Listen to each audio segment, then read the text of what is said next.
Welcome everyone to this video on from Venus Alchemy, the alchemy and the magic of the Venus cycle, ancestral medicine offered by the divine feminine. And this is going to go over all of the different aspects of the Venus cycle, how she moves through the sky and the stories we have associated with that, and how we can turn it into ceremony as a powerful way of connecting and remembering something that our ancestors did as cultural ceremonies.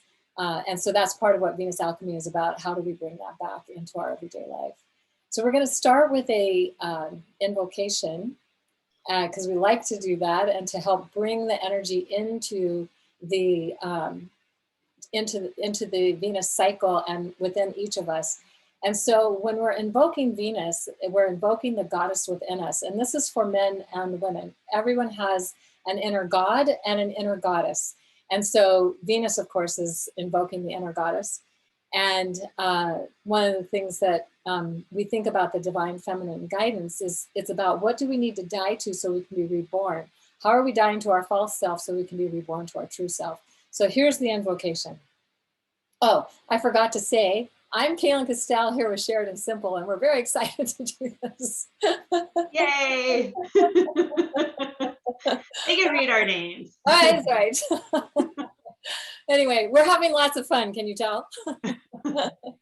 Okay, so here we go. So I just invite you to maybe put your hand over your heart as we listen to this, and maybe on your belly too, because that's the womb space. That for men, it's the hara, and where we can tune into that deeper aspect of this as it is being invoked into our reality. So here we go. Beloved goddess of mystical magic and mystery, you who live and exist within me, the part of me that knows, the part of me that is aligned with my inner divine authority and divine guidance. Thank you for your guidance, support, and assistance in helping me let go of what no longer serves.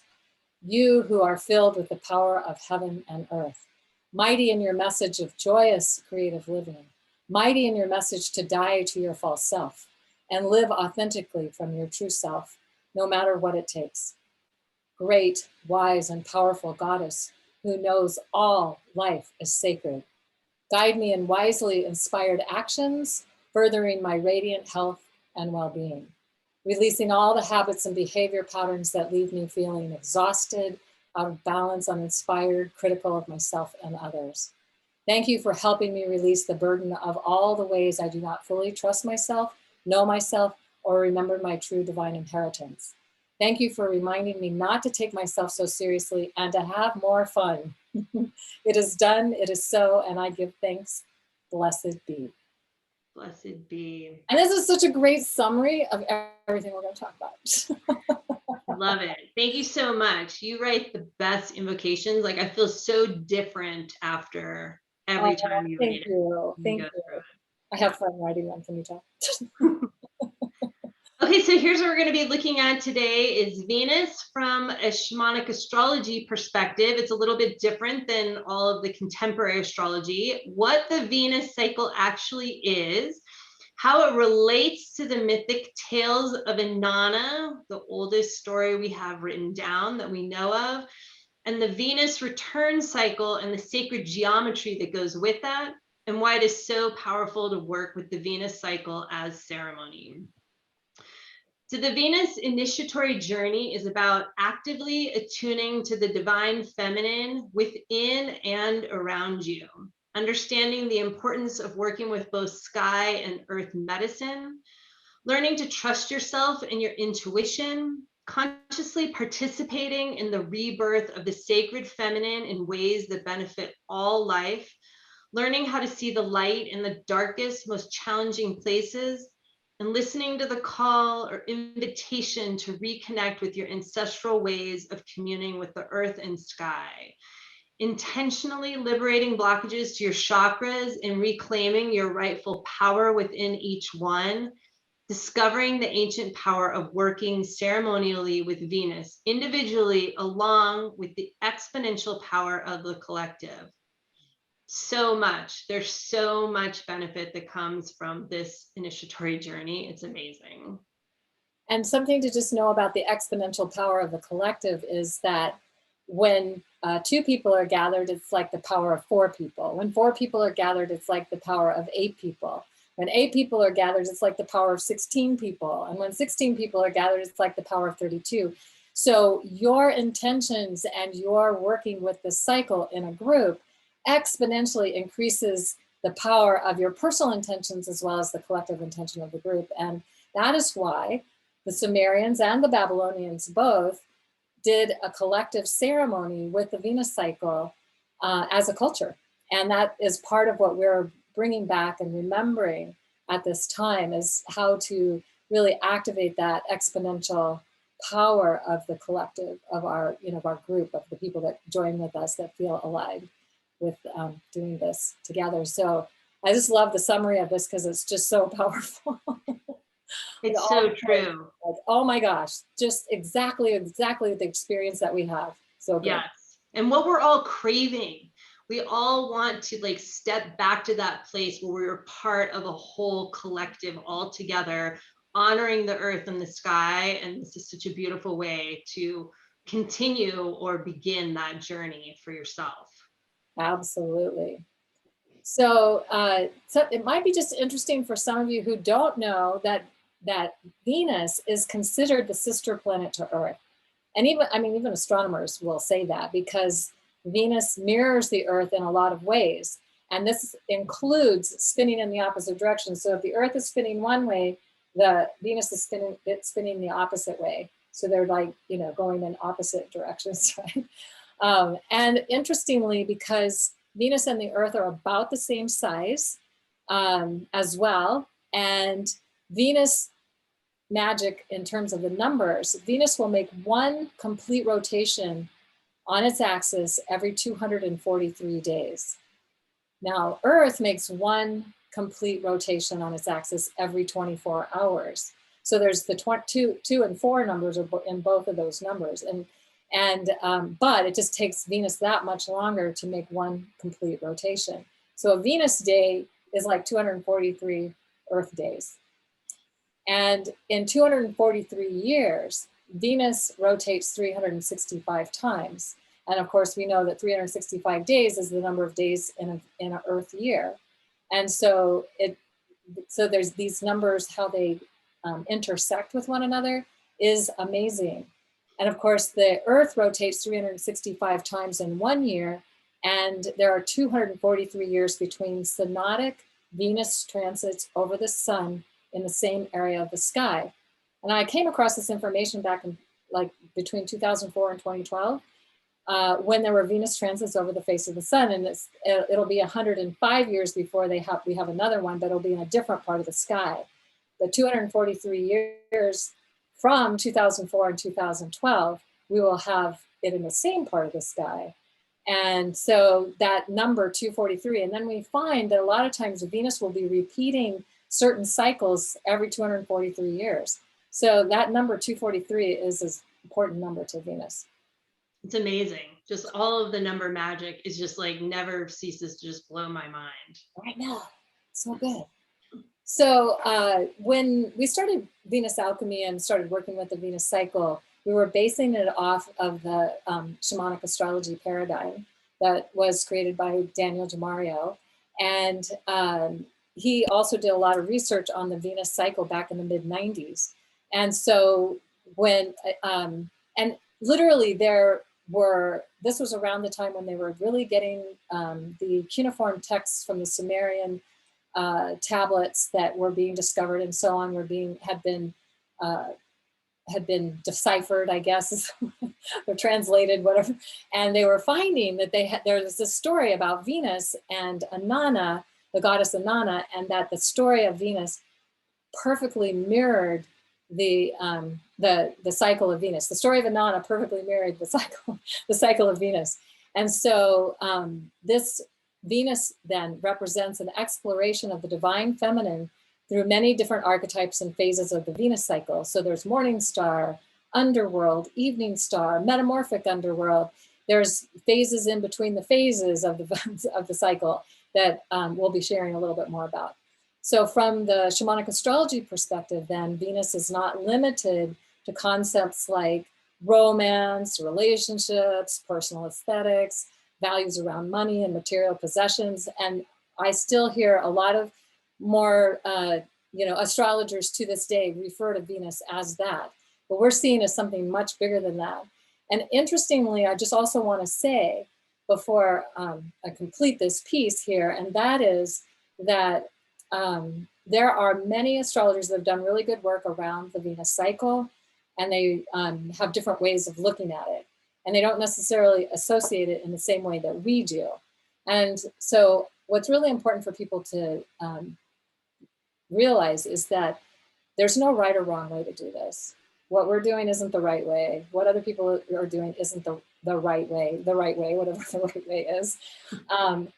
It's like whatever way you focus on, that way will work because you're putting your attention on it and your intention in it.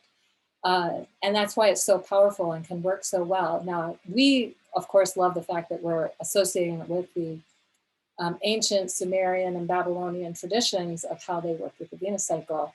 That really worked for them. And it seems to be really working for the people that are drawn to do this work with us. So, so just to say that, find the way that works for you. And also, here we're looking at, in shamanic astrology, we basically say for women, Venus represents their emerging feminine identity in the current life. Meaning, what aspect of the feminine are you here to express, explore, help evolve, to find your expression of that aspect of the feminine? And of course, there's many, many different pieces that come in for us to understand what that might be. It's not just the sign Venus is in, there's much more to it than that. And then for men, it's the aspect of the feminine they're here to develop within themselves. So it's like they don't have to seek somebody outside of themselves to fulfill that. They learn how to fulfill it within themselves and to have a strong relationship with that expression of the feminine. Also, another thing in shamanic astrology is we don't see any any expression of the feminine as better or worse or easier or harder than any other. They all have an intent. They all have a purpose. We may live in a culture that makes it harder for some of them to be expressed. I might know a little bit about that. Personally, having Venus in Aries, she doesn't like to be told what to do, that kind of thing. But the point being that that it's all intended to work, and if we understand it, we can celebrate it, and we can honor it, and we can respect it, and we can support everyone in their personal expression of their Venus signature and how they're here to, what they're here to express it as. So there you go. Yes. And one thing I'll just add to that is that, I think so much of we're seeing that divine feminine come online more and more and more, whether you're male, female, however you identify. And I think our Venus archetype, the sign that our Venus is in, is what part of that role are we playing on bringing that whole sacred feminine back online, right? It's such an important piece. So your Venus in Aries is such an important piece. My Venus is in Cancer, which is a more acceptable place for the feminine to be. But yeah, we're all bringing that back online together, male, female, non-gender, however you identify. I just want to say quickly, one of the things I love about this time is that the warrior woman, Wonder Woman, the expressions of the feminine in her fierce protector role has become far more valued than it was when I was growing up. So just wanted to say. Yeah, and perfect, because that's your role right there with all that Aries. I love it too, right? The strength and power of the feminine. Venus cycle overview. So the Venus Synodic cycle lasts 584 and a half days, or about 19 months. So the Venus cycle begins and ends when Venus rises in the morning sky as morning star before the sun, right? So ahead of the sun, you see Venus in the morning sky. That's when the cycle begins.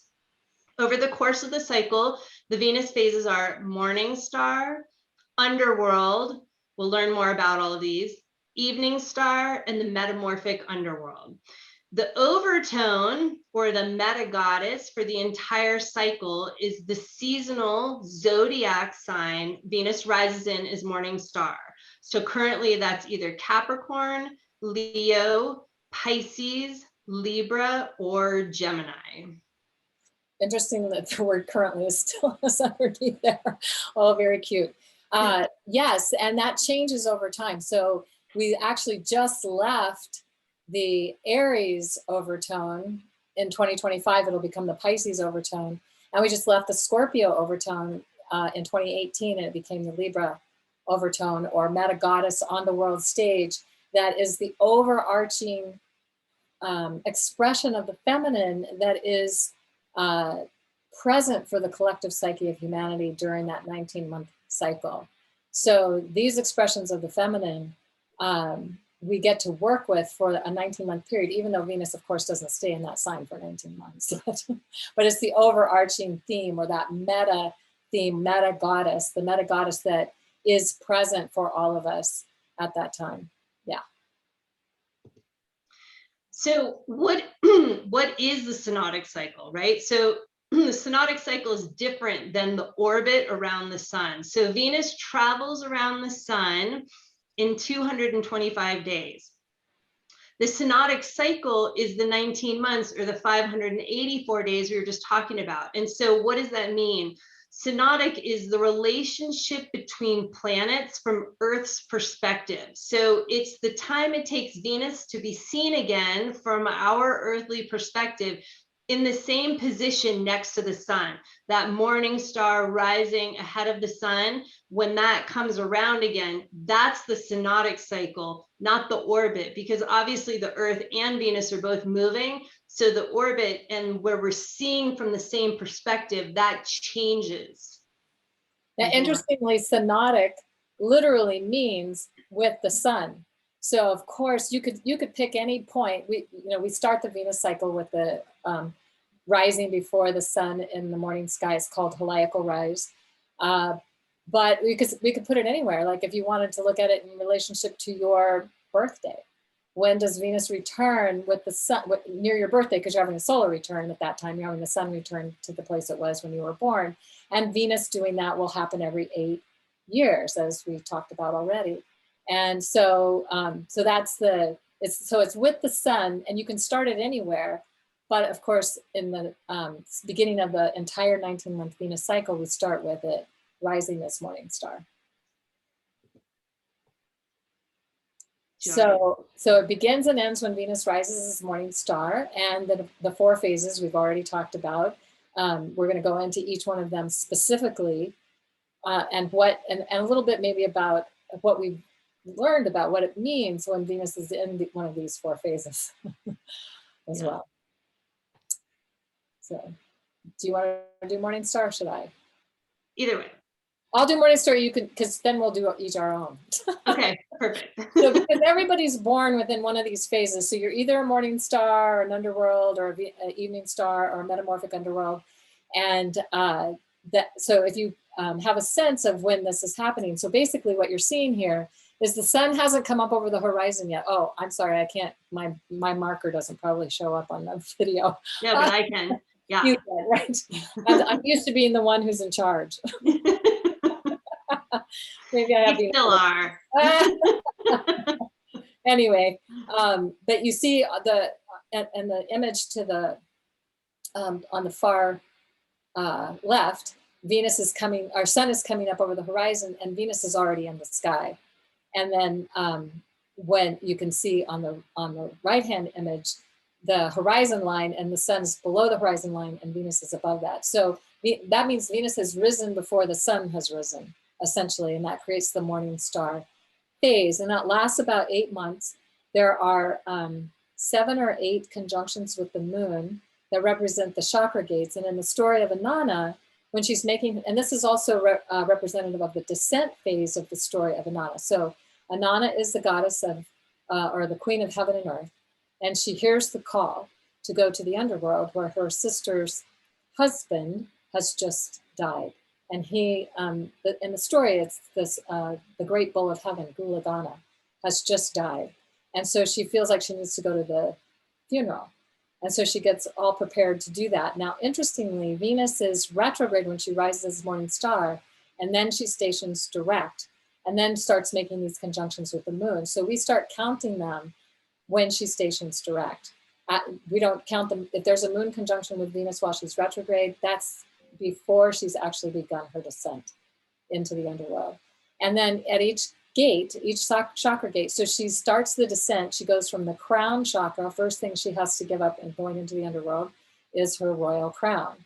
And then the brow chakra and the throat chakra and the heart chakra, and it keeps just going down through the chakras till you get to the root chakra.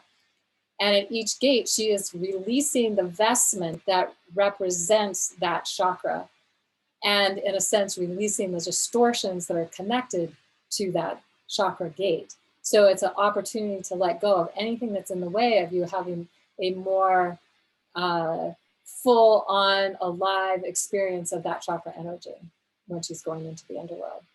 And then after she's gone through the last gate, she winds up in the underworld. And this is the next phase that will happen that Sheridan's going to share with us. Oh, Morning Star Journey. Ha ha. I already said all that stuff. You're so ahead of yourself.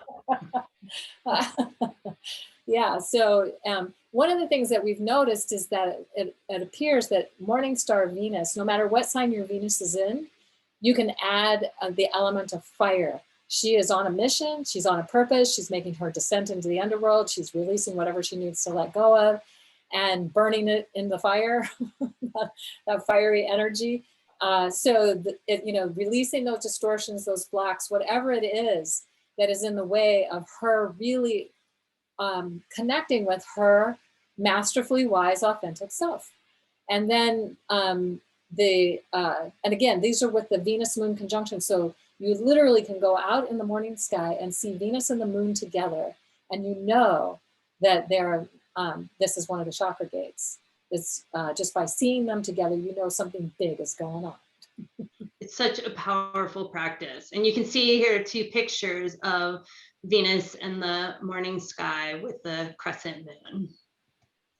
So then after she's completed and gone through all of the chakras, she drops down into the underworld, which is when Venus is on the far side of the sun from us in the earth, and we can't see Venus anymore. So she's in the morning sky, and then she comes and gets kind of swallowed up into the horizon, into the light of the sun, and she's in the underworld. And this is how ancient people saw the underworld, is when the planet disappeared in the beams of the sun, they say that the planet is gone to the underworld for its own transformation and change. And so you can see just an image here. This lasts for anywhere from like 60 to 90 days. It's different every cycle, but this is an image of Venus in the underworld on the other side of the sun from us. And the underworld Venus, traveling with the sun, right? She spends 2 to 3 months there, is hidden by the light and is undergoing an alchemical transformation. That's what the underworld is all about, that transformation of death into rebirth, into her wiser self, as she comes back out into the evening sky. So she's dying to who she thinks she is, so she can be reborn to who she truly is. And the sun is helping to, it's like the alchemical cauldron, right? It's just like going to transmute and transform all of that energy so that it becomes more supportive. And so when she rises up, and basically what happens is that the sun goes down and Venus is in the evening sky. And this is the phase of the cycle I was born in. So, and I'm Venus in Aries. And what we've noticed is that when Venus is rising back up and she's going back through the chakra gates, from the first chakra, root chakra, back all the way up to the crown chakra, through each gate. And it takes about a month for each one before the moon comes back to Venus.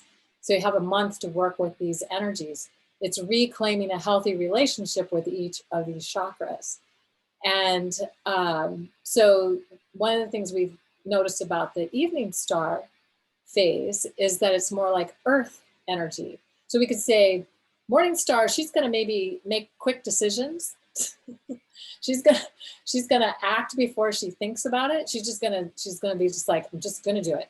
Whereas the evening star might say, I think I'll think about this, and I'm going to try to make the wisest decision possible, because she's been through the death and rebirth process. So now she's not in such a big hurry. And so I have Venus in Aries, and I'm an evening star Venus.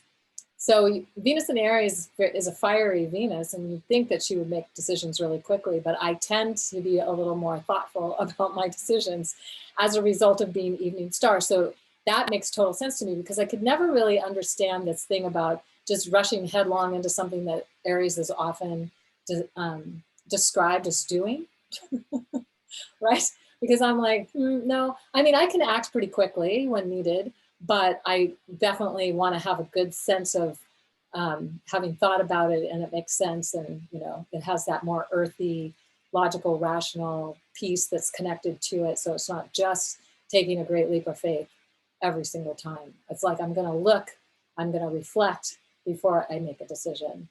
I can do it quicker than some people, but not as quick as others. So that's how I experience this evening star phase, and it's just really great. So we've noticed that if you are born at one of the chakra gates, so if you're underworld Venus, you will not have a chakra gate.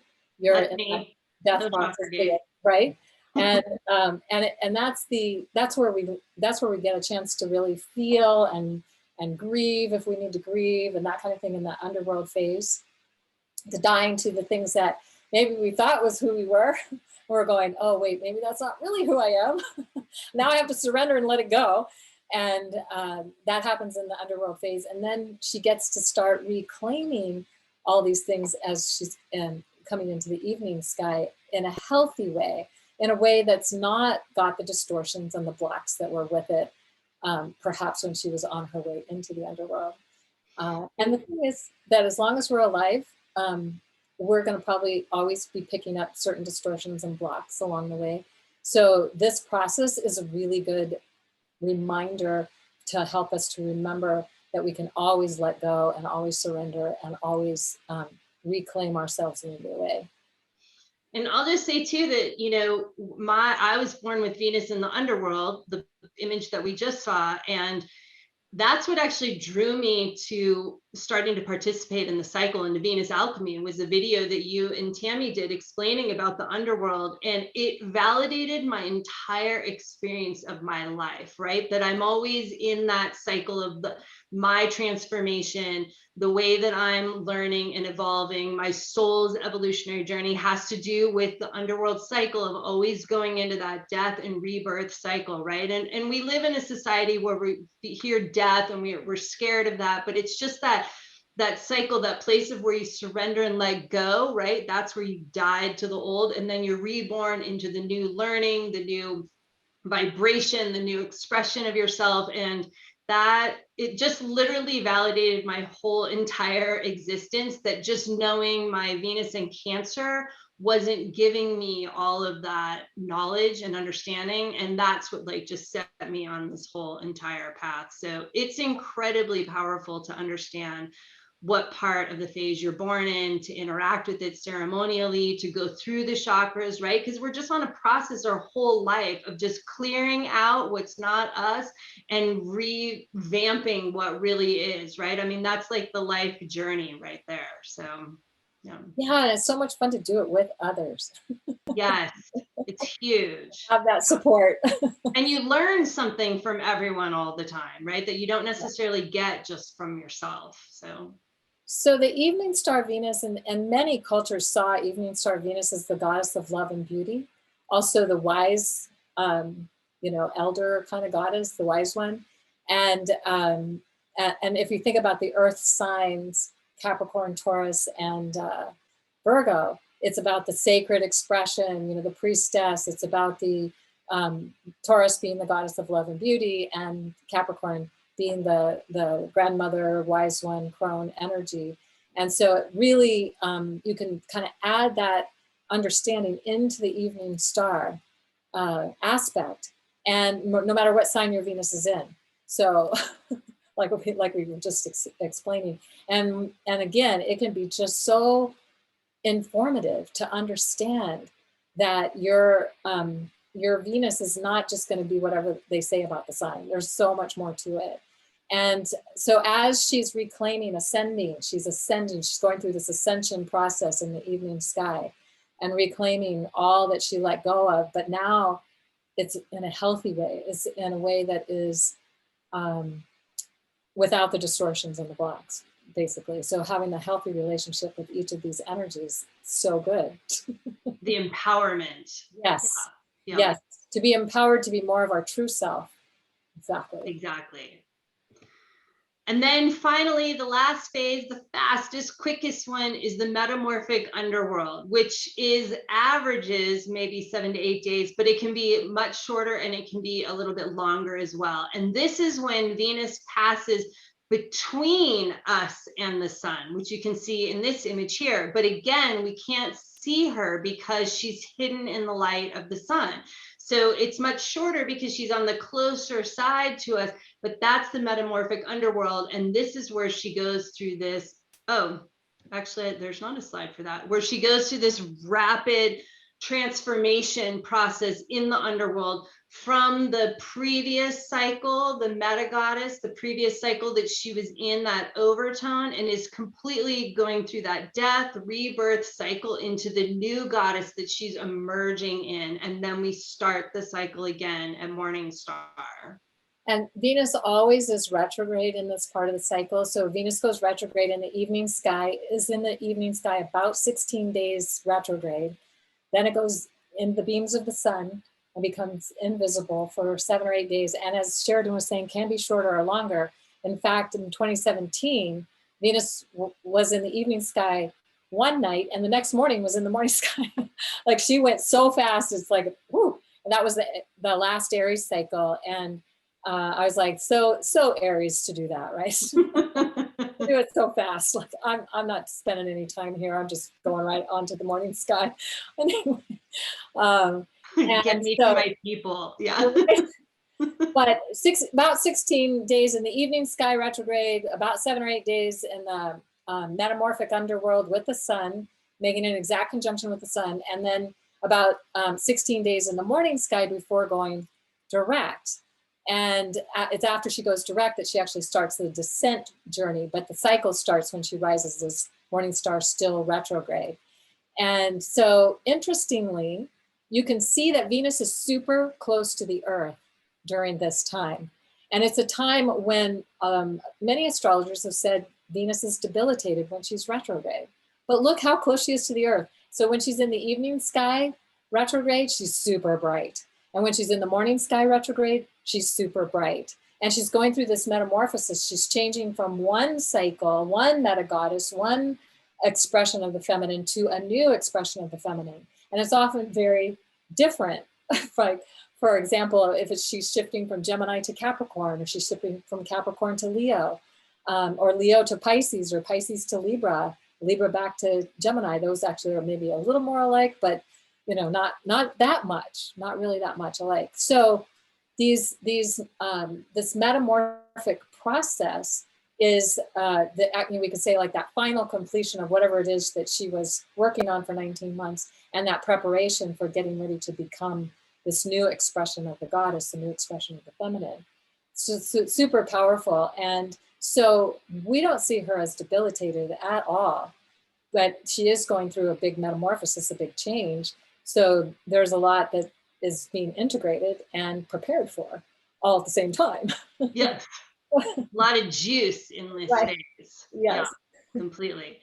And then here is just a slide image so you can kind of see the whole cycle as it plays out.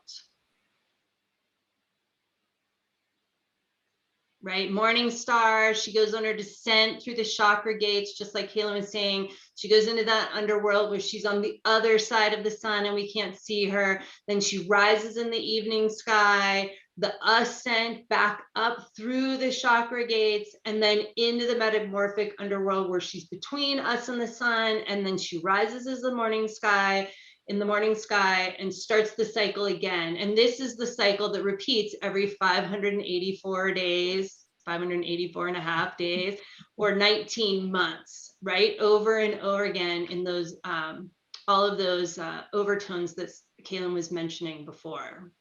So now let's just put this together with the Ananna Ishtar story. So there's little different players in the two different stories, two different cultures, but essentially the same thing. So basically, what they describe is Inanna or Ishtar. It's like she hears the call.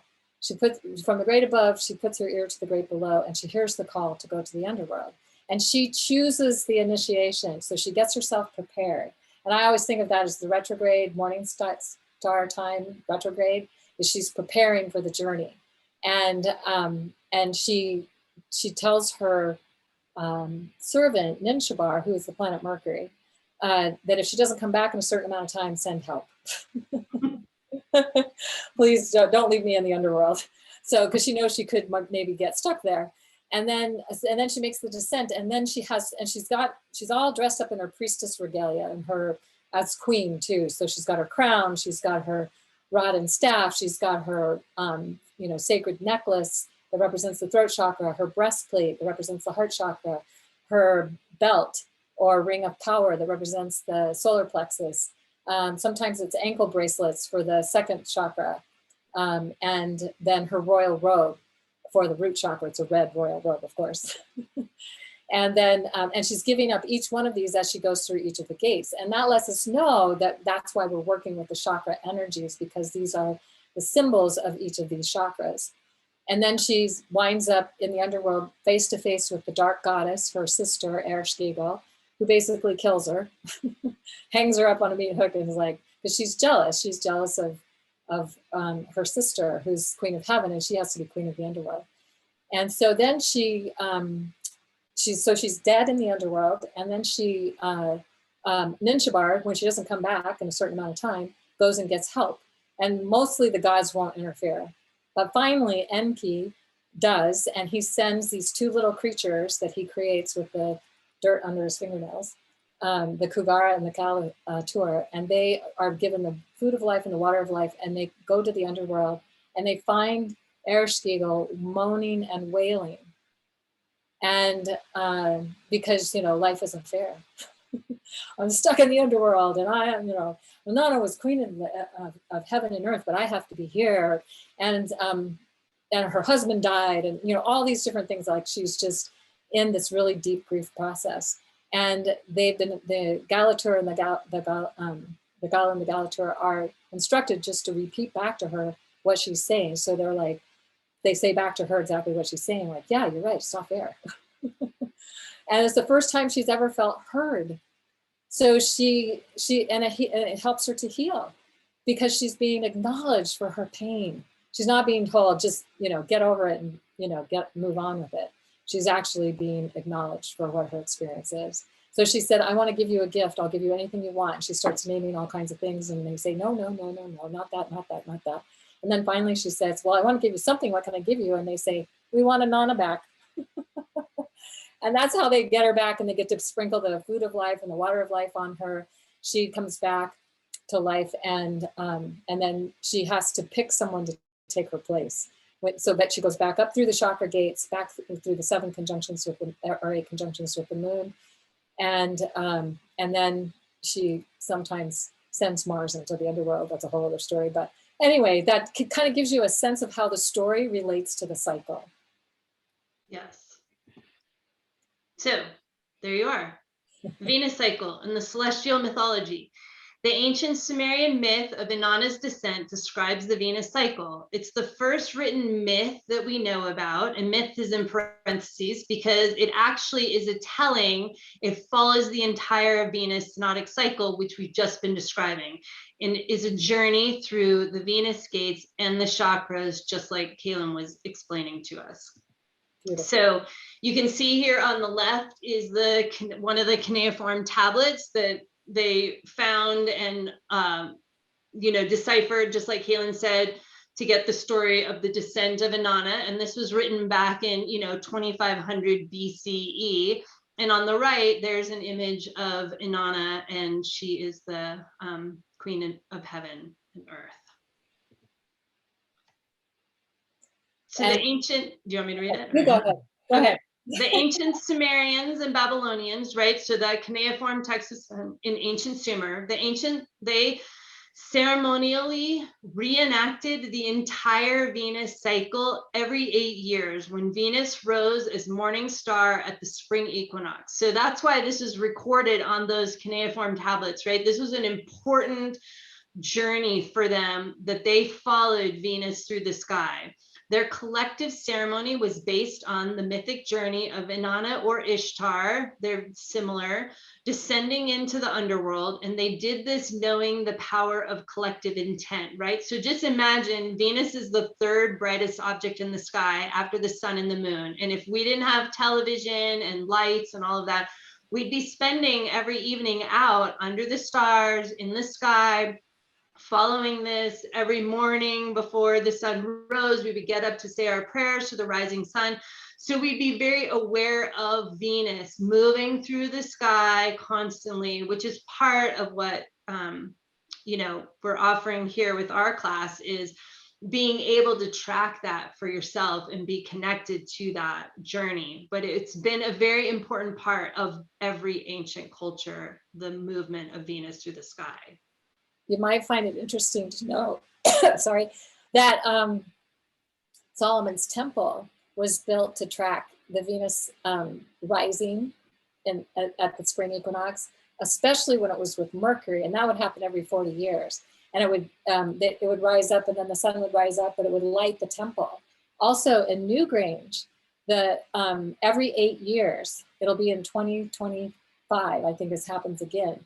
Venus rises up before the sun at the winter solstice, lights the passage, because Venus is so bright and so close to the earth, is going to light the passage, and then the light goes out, and then the sun rises up and lights the passage.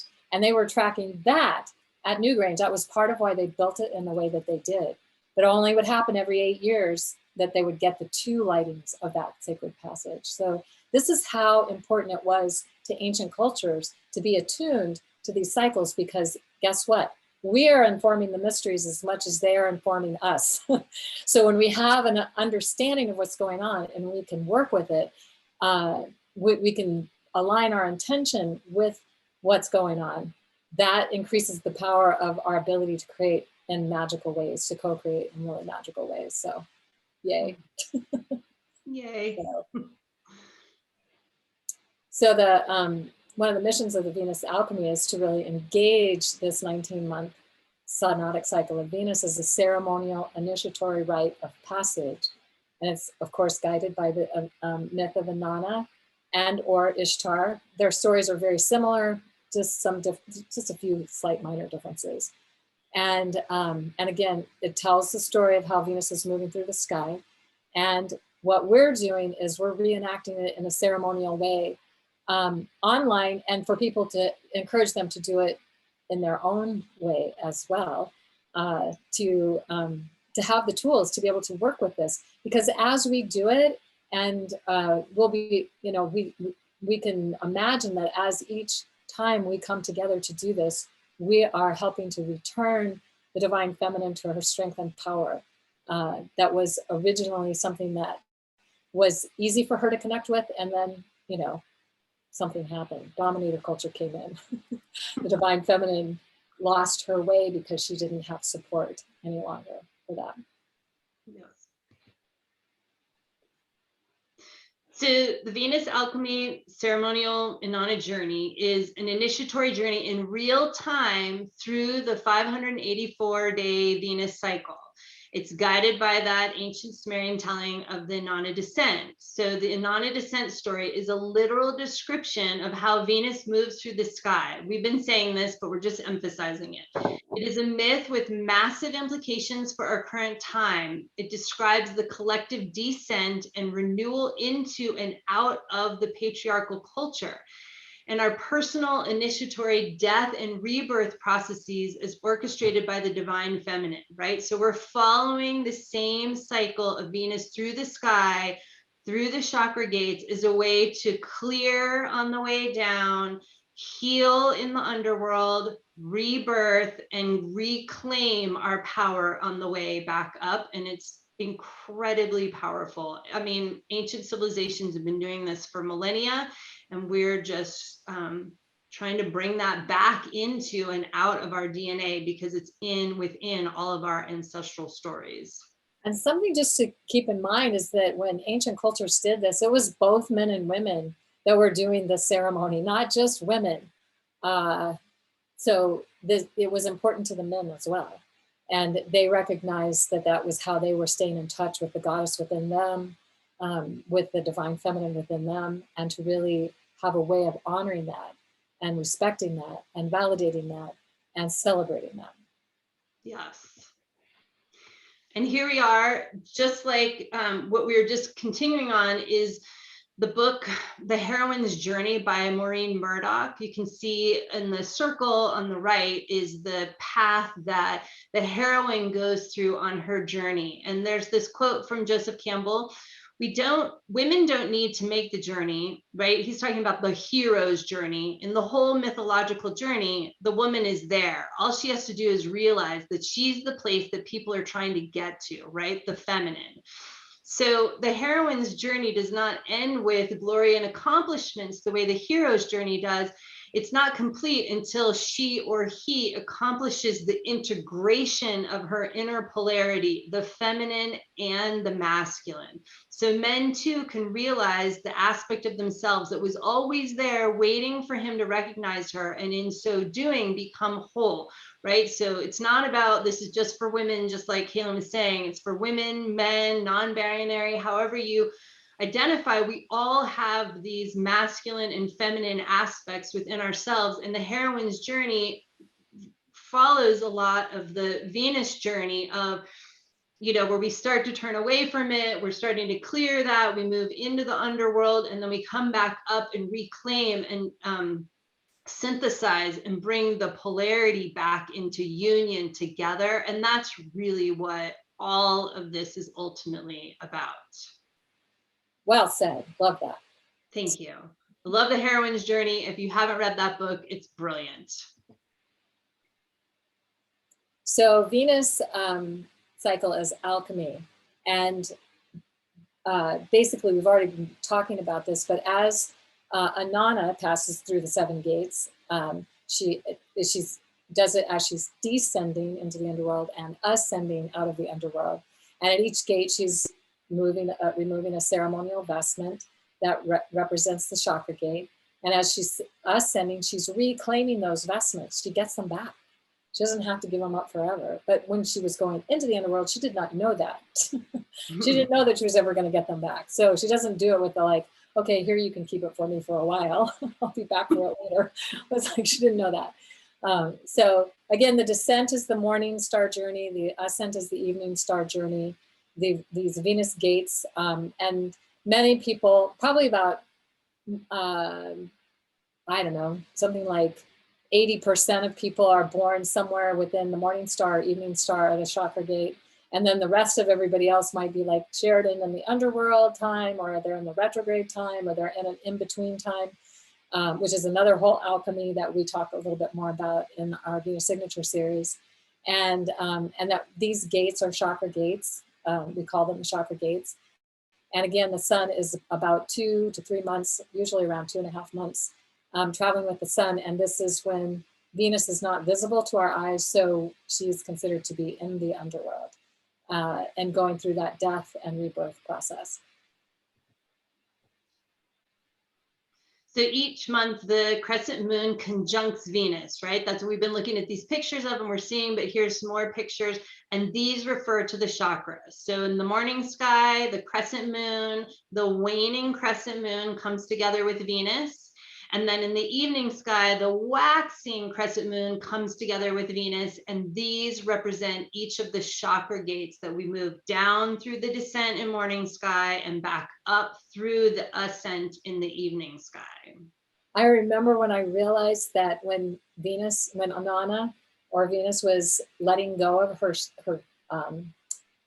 vestments, she was meeting with the waning moon that was letting go of its light. And then when she's regaining her vestments in the evening sky, the moon is gaining light. And so I was just like, how amazingly perfect is that? Like such a mind blowing, I remember coming to that conclusion. I was in the Chiricahuas in Arizona and just went, whoa, wait a second, what? And so I love to share that because it is just another piece to see how perfectly designed this cycle is. Completely. No, I had the same exact experience of when I finally like put that together, going out and looking at the sky. That's how you start to see and understand these things, is by being a part of the evening or early morning sky. It blew my mind. I mean, I was just like, oh my gosh. I mean, right, you just want to like shout it from the rooftops of like, oh my gosh, this is mind blowing, right? It's so incredible. It's just like you said, the perfection just repeats itself and layers itself, and the number magic. I mean, it just goes on and on and on and on. I mean, it's still going to be things we're uncovering until the moment we take our last breath, which is so beautiful and powerful. So, would you like to read this one? This is kind of a summary of everything we've just been talking about, and it's kind of showing you the different chakra colors here. Again, you know, going through the 4 phases and the 19-month cycle and the morning star and the underworld and the evening star and the metamorphic underworld, where she's changing her identity, as we talked about. And then again, everybody is born somewhere within this story, and it goes beyond when we understand what each of these phases mean and can apply that to our signature. We call it a Venus signature. So it's way more than just your sign that Venus was in when you were born. It just illuminates so much. It's so good.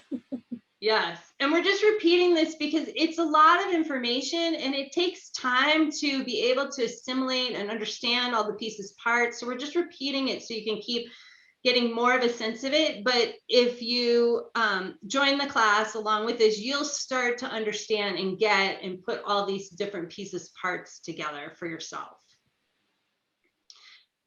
So the Venus cycle returns. So every 8 years, Venus returns to nearly the same place in the sky on nearly the same date. So there are 5 19-month synodic cycles of Venus every 8 years, right? So we talked about those different, the 19-month cycle, it repeats every 8 years, pretty close.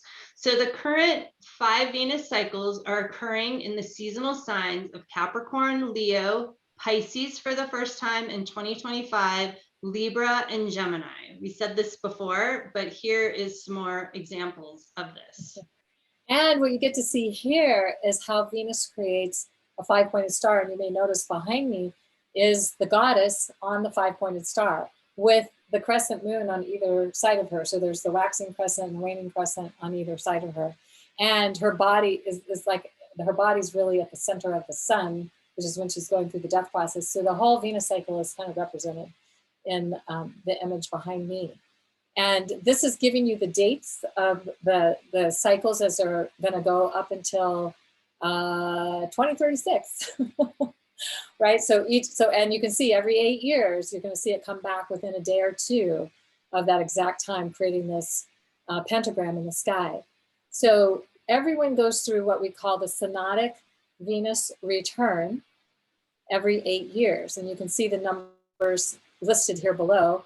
I learned to count by 8, so 8, 16, 24, 32, 40, 48, 56, 64, 72, 80, 88, 96, and 104 is pretty cool. So so like if you're say in your age 64 Venus return, that means you've had 8 Venus returns when you got, and you're in your 8th one as you start your age 64 Venus return. And age 80 is you're starting your 10th Venus return. And so, it's pretty amazing. And I actually know a few elder wise women who passed at age 96 in their, it would have been their like 12th Venus return. Wow. Yeah. They're ready. That was the timing. Cool. Yeah. So here's another image, just looking at what we just looked at, that 5-pointed star, but to be able to orient ourselves to the fact that this is in the sky, right? So where these risings of Venus ahead of the sun happen in the sky because it moves through the places. So you can see here how that occurs.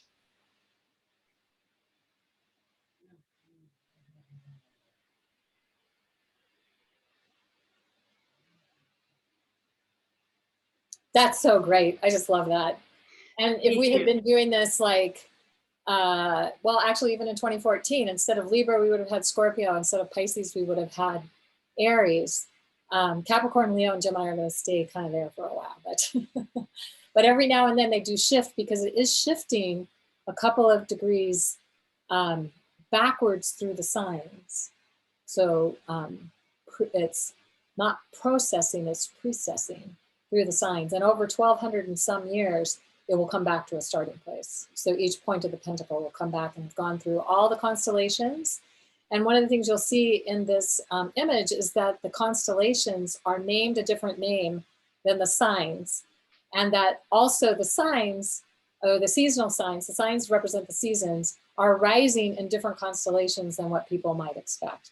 And that's something we go into a little more detail when we share the class. So, yeah. Yes. Constellations and the signs are not the same thing. They are not. Not at all. Constellations are stars and signs are seasons. They represent the seasonal cycle, solstices and equinoxes and cross quarter points and that kind of thing. So exactly. Yeah.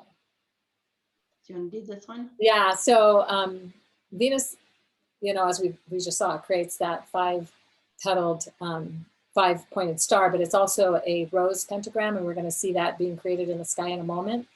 And I was doing some event a few years ago, and I came across this idea that this pentagram represented an underground womb where we are reborn. And of course, when we look at how the Venus cycle works, it's so true. It's like completely that's what's going on here. And it's long been associated, the pentagram, with the divine feminine, the goddess, protection, magic, and the five elements. Interestingly, the inverted pentagram is, of course, considered evil. That's a whole other thing that was a way of disempowering this. But the pentagram is the primary symbol of Venus and of the feminine. So and it makes that beautiful rose pentagram through the sky as it travels, which we'll see in this little video here. So here is the sun and Venus and the earth traveling around over this 8-year cycle. And you can see how one of the things I love about this is it doesn't necessarily come about in the way you think it would. But no. Yeah. Right? Pretty cool. How it like travels between them. Yeah. That's very cool. Yeah. So you can always watch this again if you want to.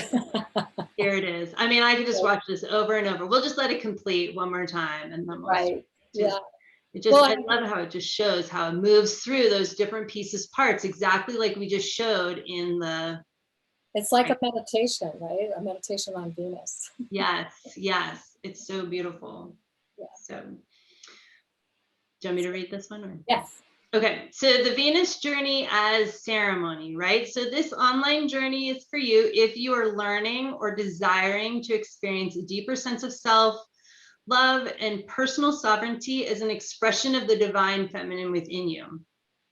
Or you would like to have the support of a ceremonial community and an ancient ceremonial practice that is honoring the divine feminine to support both men and women, everyone, in connecting with their own inner sovereignty and wisdom. You're interested in having a direct and personally empowering experience of the Venus cycle in all of her phases and possibilities, encoded with the keys to personal and planetary ascension contained within the story of Inanna and Ishtar, where you are entering your 8-year Venus return or have a significant, well, any of the signs, I forgot about that part in there, on your natal chart. Leo, Gemini, whichever cycle we happen to be starting at any given time. Yes. Yes, exactly. And that means that's your Venus return and is personally significant to you and up-leveling your expression of the feminine over that 19-month cycle. And so if you're turning a multiple of 8 during that 19 months, then you definitely want to pay attention to it. Whether you do that on your own or you join us, we hope you join us, of course, but because we have so much fun, and have the power of the exponential power of the group to work with that energy. Yes. And the learning from each other and supporting each other along it. So in this journey, we offer some ceremonial tools, and there's actually literally a whole video that explains all the tools. But we've found these to be very potent and helpful.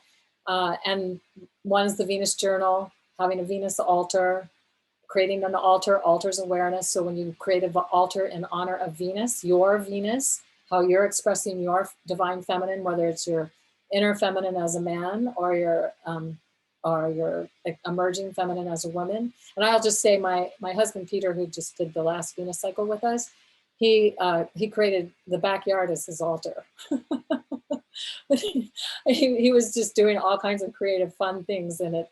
And it's just beautiful. It's just amazing. So we also do a lot with visual magic, guided meditations. We have chakra gate activations. And of course, we have our monthly classes and all the things that help us to stay connected, and opportunities to ask questions and to share insights, and part of a Facebook group. And there's just a whole lot of cool things you can do. But we only meet once a month, which is great, because I've done classes where I've had to try to keep up every week, and it's exhausting. So once a month is just so much more easy to do, and it gives you a whole month to work with that chakra gate. Yes. And creating the Venus altar is such, I mean, all of these practices are so amazing, but it's just such a way to keep tuning into, connecting into what is going on in the sky that is reflected within you, is reflected in the sky and back again, right? As above, so below. These As are below, so above, right? Exactly. These are and I just want to say, in this image, this is in the Sekhmet Temple in Nevada. And there's an altar at her feet. So this is like this could be a Venus altar. If you had an amazing Sekhmet statue like this, you could do that. So there's just one possibility, but also all around this whole temple are different little small altars and different things. And we give you lots of examples of how to create that if you're not familiar with how to do that. So. Yes. So the Venus ceremonial journey, what you receive is monthly live or recorded for replay, 90-minute classes or thereabouts, tend to go over, but thereabouts, with ceremonies for each chakra gate, videos of each chakra gate and how to work with them specifically, guided meditations and invocations, beautiful PDF handouts of the star maps for the Venus gates, like where everything is happening currently with Venus in the sky, chakra information, ceremonial suggestions, etc. Suggested deepening practices or home play that you can do between our monthly meetings. You have the option to have a Venus buddy, of someone that you can talk to and go through the cycle together. We have a private Facebook group to post your insights or ask questions or get support, as well as see what others are sharing and learning from them. A 50-minute bonus video describing the Venus cycle and how it relates to the Inanna story, like this video. Bonus audio meditations for each gate to support your journey, and Venus audio and PDF package bonus valued at $98, and really so much more. There's as much information as you would want to dive into, or as little as you have time, and you can just come to the 90-minute classes. So you just make it work for you and what works for you best. Yeah, one of the things you're reminding me of here, Sheridan, is in the bonus package, there is a guided journey, a 27-minute guided journey through the whole entire Venus cycle from the perspective of Inanna's descent, death and rebirth, and ascent. And so, so that's just something. And to me, one of the things I think about that is when I listen to it is like, oh, I'm getting the whole Venus cycle experience in 27 minutes. Maybe a little bit too condensed for a lot of people, but it does give you that sense of, and it's just a fun guided journey. And also we have some Venus altars here. That one, the above one was created at Faywood Hot Springs, and it's a joint Venus altar that was created by all the people that participated at that event back in 2015. And then this was one of my first Venus altars below, with all the vestments. So creating a goddess image, this is the goddess Tara. I put a red robe around her. It's actually a scarf, but it does the job, and it's got the different vestments. And so one of the things I like to do is when she's going through the gates is take the vestments off and put them away. And then when she's coming back up through the cycle, to put the vestments back on her as she reclaims them. So it's kind of a fun way to participate with the actual story. I love that. I love that idea. I think I might even have to do that in this upcoming Venus cycle. Copy you. Yeah, totally. That's what it's all about. So if you're interested and you want to learn more and get more of the details on our current Venus ceremonial journey, as well as the Venus signature series class that Kaylin was talking about, you can go to venusalchemy.com, which is listed here. And you can see here is where you would learn about our current ceremonial journey that we're going through live, that we've been talking about so much in this video today. Here is where you can dive into, learn more about the Venus signature series, which is all about like Venus specifically in your chart and your aspects and everything that's going on around that and your phases. Here's a quick link to the ceremonial journey that we're doing currently, or you can also just sign up for our newsletter to learn more about it all. But everything you can find at venusalchemy.com. Beautiful. We hope that this has been informative, inspiring, and whether you do the Venus journey with us or not, that you go out and look up, especially when Venus is in the sky, and especially when Venus is in the sky with the moon.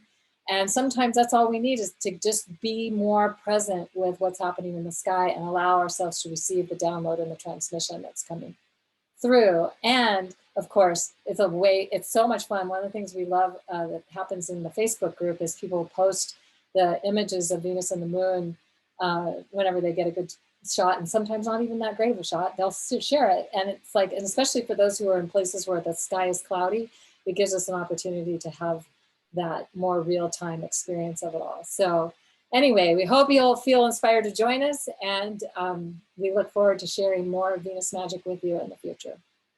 Yes, we hope that you'll join us, and we thanks for spending time with us today.